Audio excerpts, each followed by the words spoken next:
What up, though, y'all? It's Chris. Appreciate you connecting with me. Post workout. Had a pretty good one. Back workout. Did a ton of pull ups. Trying to get my back together. Because I want to look good for the summer, like y'all do. Let's get into the topic at hand, man. Yeah, I'm a little winded on pull ups. I was struggling with them today. But I want to talk about this one case that isn't being talked about a whole lot, and it's this woman. She was killed during her conjugal visit, and this wasn't even the first time that this happened at this particular prison. But the woman, she was visiting her husband. So let's give a little backstory to this man. He had murdered 4 people. All right, he had murdered 4 people before. He was given 4 life sentences with no possibility for parole. He was able to make contact in time with a woman that was a business owner, mother, or grandmother. And they ended up getting married, and she would come see him for conjugal visits. Now, California is one of 4 states that allows for such visits. The rest of the country says that this is a hell no to the no. Now, she had been here to see him multiple times with no incident. And when I looked into this, the conjugal visits, they can last up to 40 hours. So not quite 2 days, but I mean, hey, it beats nothing. You got a woman who loves you coming to visit you from the outside. You got probably the only person on the outside that cares enough about you to come visit you. And so something ends up happening. We don't know the details because he claimed that she just passed out. He alerts the guards, oh, my wife passed out. Nothing odd appeared of it there at the moment. Months later, though, it's determined that she was strangled. And just to give y'all this context as well, I don't know why it took so long for them to determine this. And I don't know why still right now he's not been charged with any additional charges. But I digress. This is the second time that this incident has happened during a conjugal visit. The previous time was last year. So I don't know. Something needs to change with this. They probably will move for some sort of changes with this.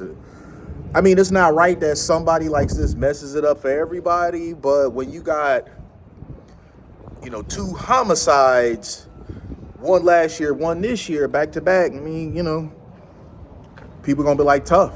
It might not be fair, but whatever. Who cares about fair? We have to make changes to protect the public. A large problem here is women being attracted to very dangerous men. And this isn't me victim blaming. I'm not victim blaming at all. I'm just saying that that's how something like this comes about. A man that's in prison 4 consecutive life sentences, killed 4 people, that's not somebody that you should be looking at. Oh, I love him. Oh, I can fix him. Oh, I can change him. But men that demonstrate that they can be violent, there's an extra layer of attraction there for a lot of women. And I mean, we know that women do like the bad boy. And in many cases, they feel like, I can change him. I can fix him. I don't know if this is arrogance. I don't know if this is fantasy. I don't know. I really don't know. Maybe it's a little column A and column B. But it's saddening when stuff like this happens because it really shouldn't happen. Think about how many killers we've seen over the years that they would get a ton of fan mail. The Night Stalker, he got a bunch of fan mail. What's that one guy? Ted Bundy, he got a bunch of fan mail. If we want to go even more recent, Chris Watts. So Chris Watts did and still does get a bunch of fan mail. Women reach out to him.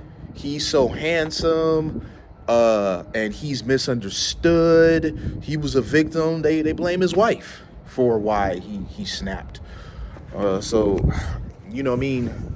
could take a guy. Chris Watts is a guy that largely out here in the real world was ignored by women, especially before he got in shape.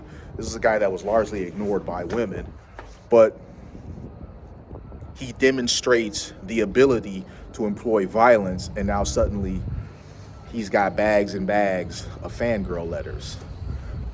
I don't know, but it just is what it is. I don't think it's ever going to change, but it is unfortunate. But I mean, sending them letters and sending them pictures is one thing, but allowing for women to actually come into the facility to visit, that's another. And there's one more detail I want to add to this that really makes me wonder where this woman's head was at. One of the conjugal visits, she brought her 3-year-old grandson.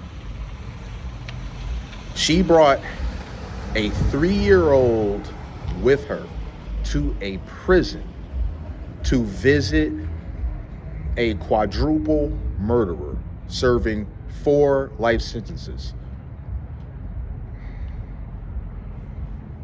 Again, I'm not victim blaming or victim shaming. I'm just simply saying, what the hell, man? I mean, how do you think that's a good idea? It's one thing to put yourself at risk and want to ignore all the warning signs, but to bring your 3-year-old, what if the day he snapped was that day when she brought the 3-year-old, and now we're looking at 2 victims rather than 1, and the second victim, which would have been the 3-year-old. If this weren't already tragic as it is, it's an extra layer of tragic on top because a 3-year-old has no say. You're making a conscious decision to come here and visit who you know to believe or who you know to be a very dangerous man, but you're bringing along a 3-year-old. They don't have any choice in it. They're just going along for the ride, literally and figuratively. So I don't know, man. This is another just tragic situation, man, where you have life lost needlessly over just bad decisions.